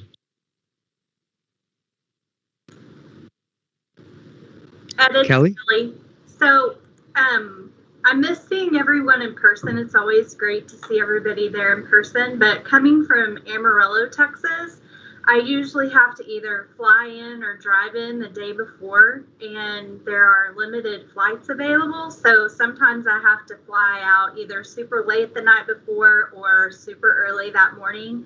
Or if I try to come in the day of the meeting, I can catch a 6 o'clock flight, but it never fails that I'm delayed out of Dallas left field and a little bit late for the meeting. So the virtual option, the virtual meetings have been great for me personally because I can still log on and participate and not have to try to worry about the travel. And it's also saving costs for my institution. And so I think that you might get more people willing to serve and volunteer on the committee if the option to attend virtually was there, you know, for the majority of the meetings. Okay, Heidi. Oops.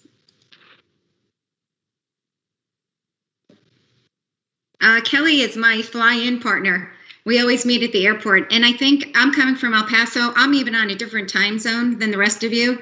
So this has been a lot easier to be able to do, you know, and there are no longer even direct flights out of El Paso in the morning. There used to be that same 6 o'clock flight. It hasn't been there before the COVID even started. But I find it a lot easier, and I'm totally in agreement with saving monies as well.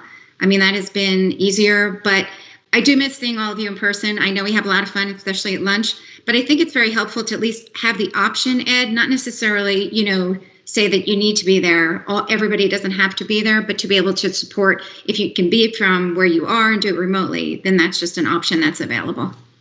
Thank you. This is Taryn. I do like the option of having a hybrid ability for people who can come versus can't, although sometimes I think the conversation between people in a room can be difficult with people online. I also, another hybrid way of doing it would be for certain meetings during the year, that especially ones that maybe take a full day versus a half day schedule. Maybe there's one meeting or two of the group where we all try to get together, and then the others could be taken care of virtually. I know it is a lot to travel for a half-day meeting, but if it was a full day or 2 half-day meetings with the opportunity to network and get together in between, or for some of the subcommittees to meet, then there may be a benefit to getting together once or twice a year in the same room.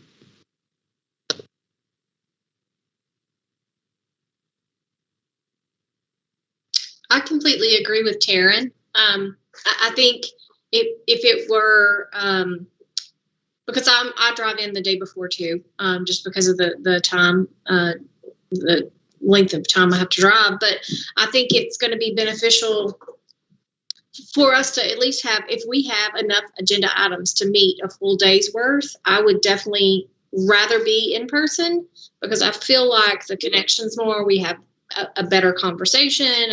And I mean, I know it's saving my institution travel funds, but I still think if we could condense that into a longer meeting, that would help us out.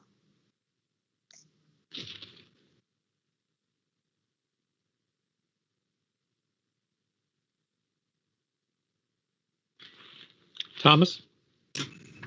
Well, I would totally concur with the thoughts that have been shared. It has been really helpful having the option to be able to connect remotely. I know we've had a couple of times where there have been some technical glitches that have made each of us kind of scratch our heads for a few seconds, but those are relatively rare, which is nice. So thankful for the good tech that we seem to be using. But having the hybrid is very attractive, where there may be times where, you know, even from longer distances that some of us travel, that it might prove to be very useful and beneficial to have each of us collectively together in person, but to have some options for the remote would continue to be a real blessing.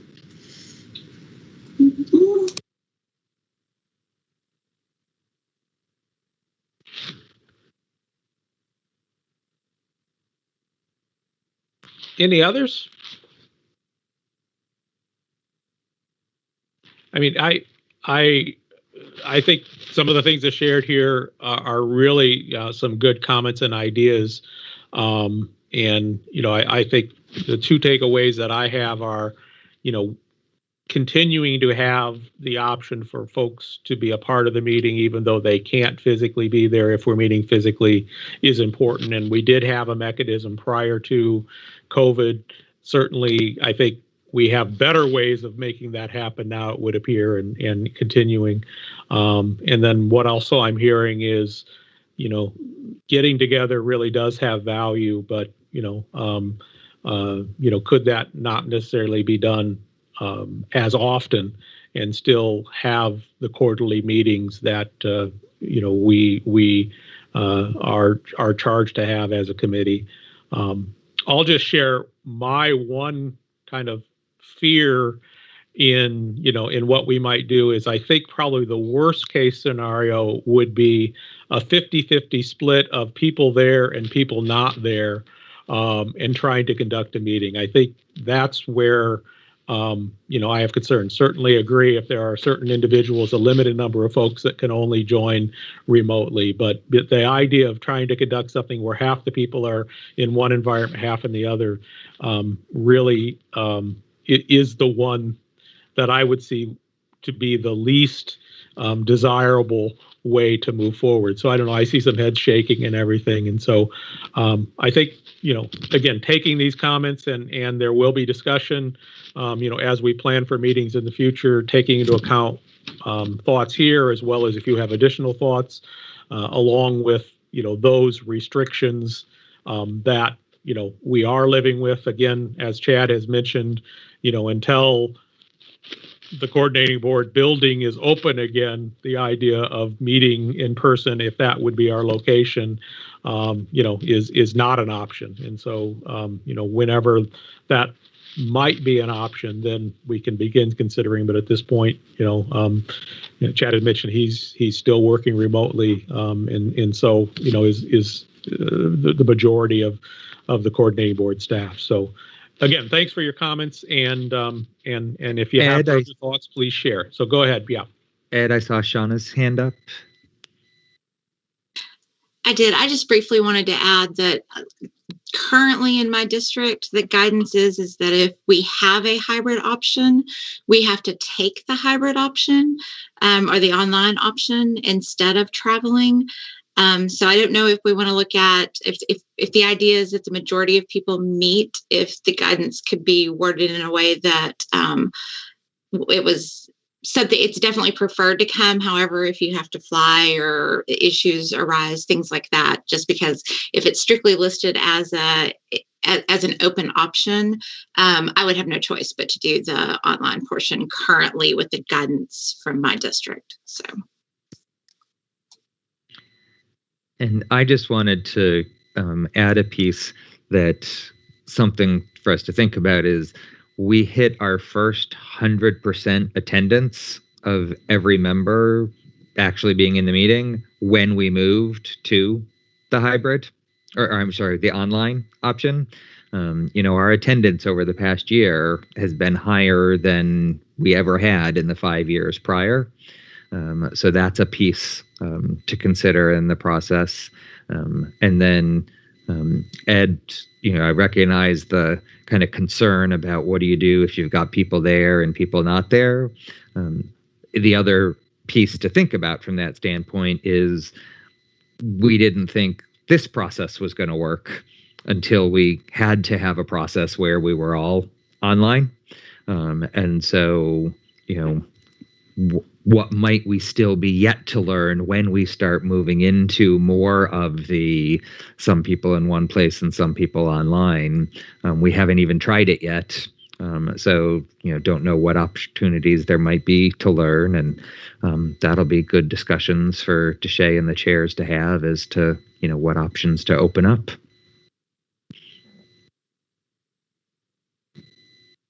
No, totally agree with that. That's it's a great comment. Is you're reacting to what you think might be, not what really is, and that always you should take pause to do that. So, so good.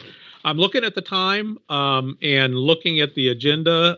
Really, the majority of the items on the agenda are Chad, yours. I would recommend that we just move forward and finish the meeting unless, Chad, you think it will be an extended period of time or, if we really need to take a break. But I think probably we can wrap this up probably in the next 15, 20 minutes. Mine's just 5 minutes. Meeting. So okay. Yeah. So I think maybe even less. So, let's just move forward. And the next agenda item are just updates from Chad for the Office of Student Financial Aid Programs at the Coordinating Board. Great. And there is a handout in the packets with this.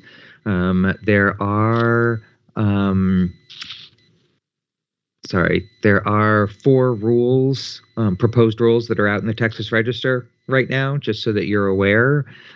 Just wanted to give you a brief update on what they are.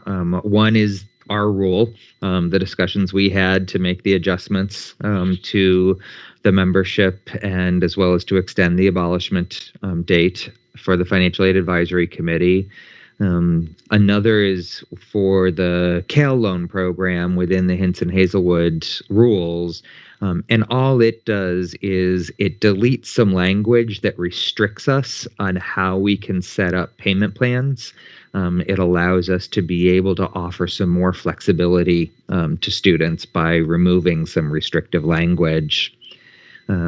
And then there's a repeal in the TEOG program, and it's literally just repealing duplicated language. There's a rule in TEOG that's also in the general provisions, and it's the exact same thing. And we just needed to pull it out of TEOG. And then the Kenneth H. Ashworth Fellowship Program, we repealed that subchapter not because of the elimination of the program, but because it doesn't require rules. It's funded through private funding. It's not something that requires there to be Texas Administrative Code rules for. So those are out there. There's 10 more days to submit any comments if you have any. And just wanted to make sure you were aware about those. So we mentioned already that the preliminary allocations just went out this morning.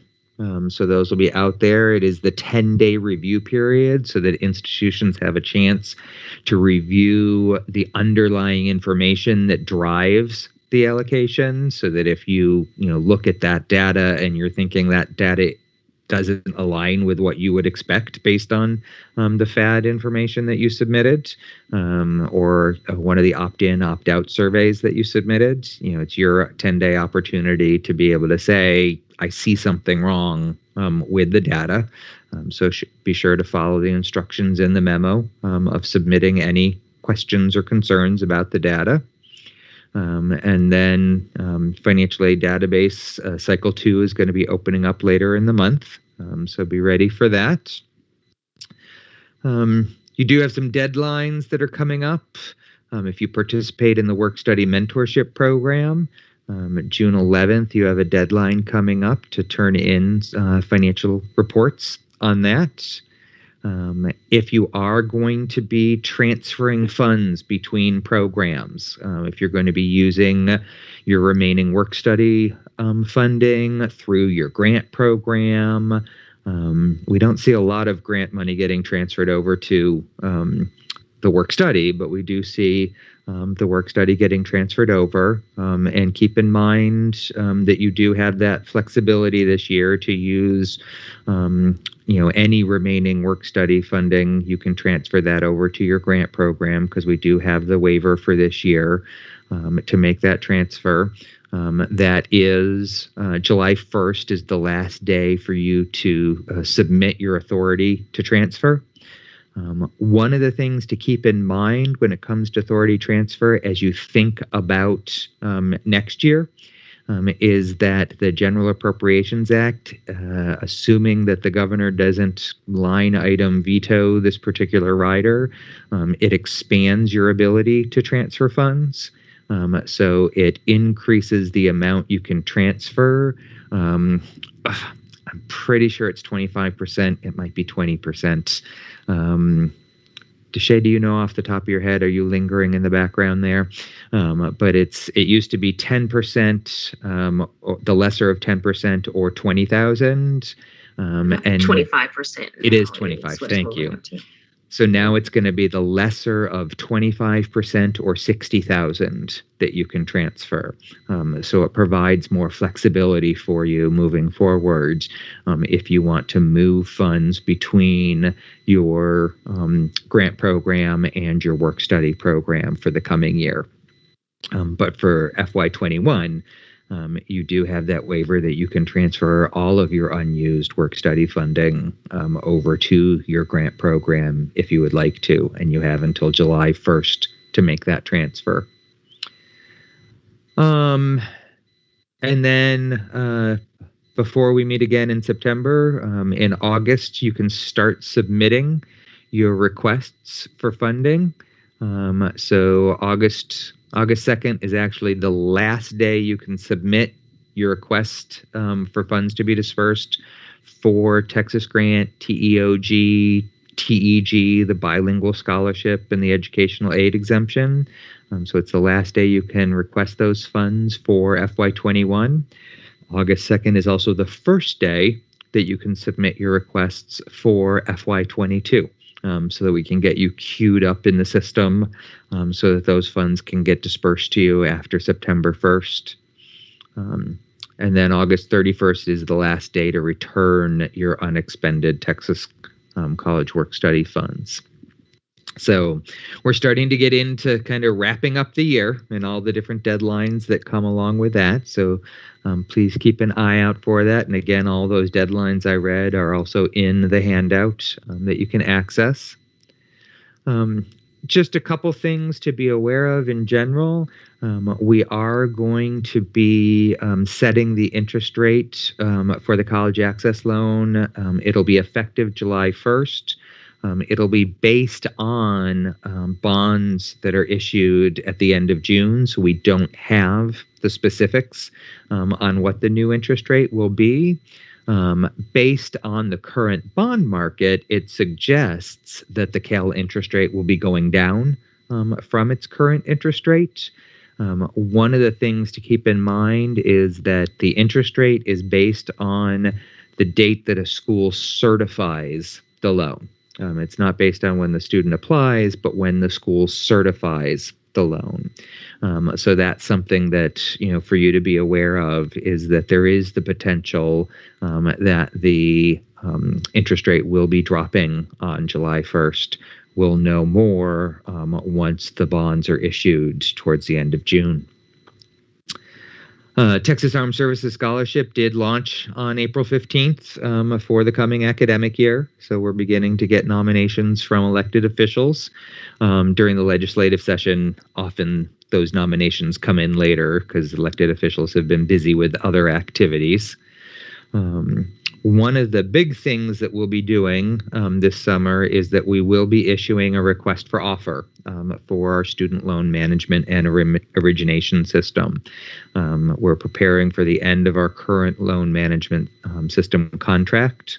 Our request for offer will have aspects that we're seeking to continue the improvement of our system, both for institutions and for borrowers, to provide a greater level of self-service, especially on the borrower front, in terms of a customer portal, etc.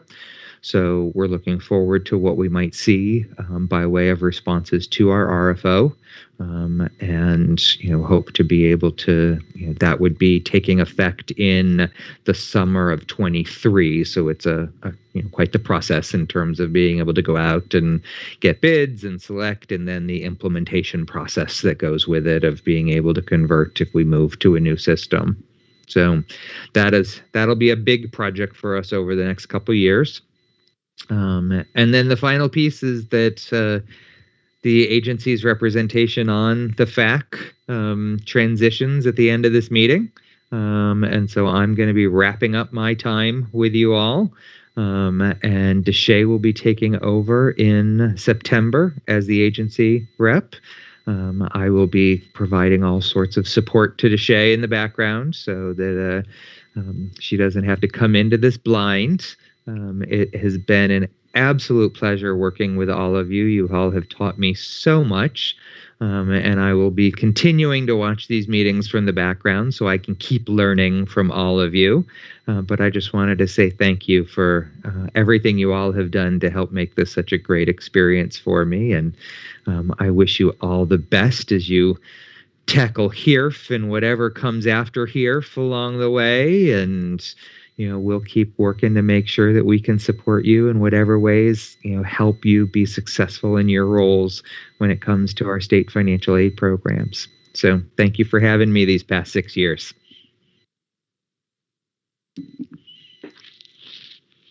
Yeah, and I want to express at least my appreciation, and I think maybe for the advisory committee, for the work that you've done in making this committee happen. And I think even beyond that, just your responsiveness to questions that we have individually or, as a group. Glad that this is not a move out of the coordinating board and your service, but just a move to other responsibilities. And I'm excited too about working with Deshae and what I think she will bring in her very competent and I think enjoyable leadership that she's provided and will continue to provide through the coordinating board and for this committee. So thanks, Chad. However we do this in virtual world, this is why we need to meet together. It's a lot better than a silent clap or whatever. So basically the last agenda item that we have before adjournment is just to see if there are any future items that we might want to consider or add to our agenda when we meet again in September.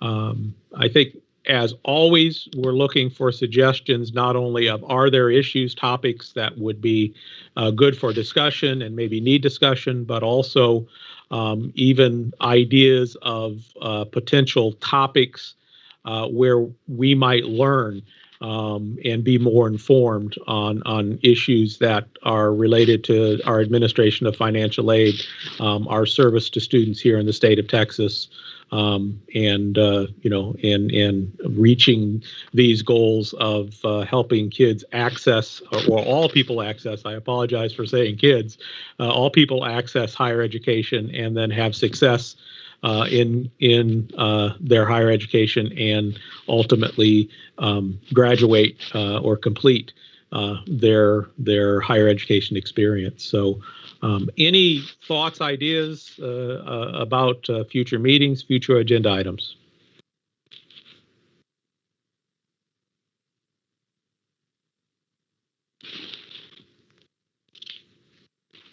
Okay, with that, I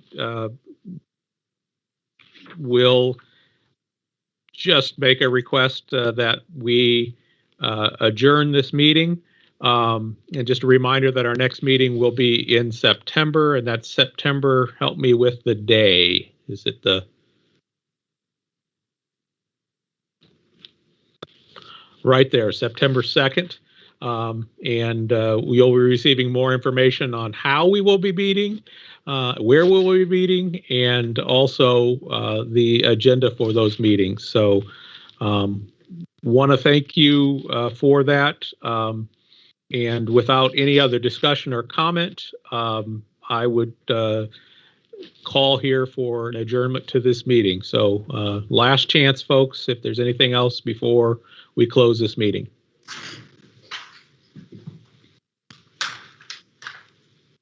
Okay, other than hearing noise in the background and not voices, I would say there's no more for discussion for this meeting. So I will call this meeting adjourned. Thanks for your time today. It was nice to see your faces and hear your voices, and look forward to doing it again. Thanks. See y'all later. Bye. Take care, everybody. Bye. Bye. Bye. Joanna Foley is now exiting.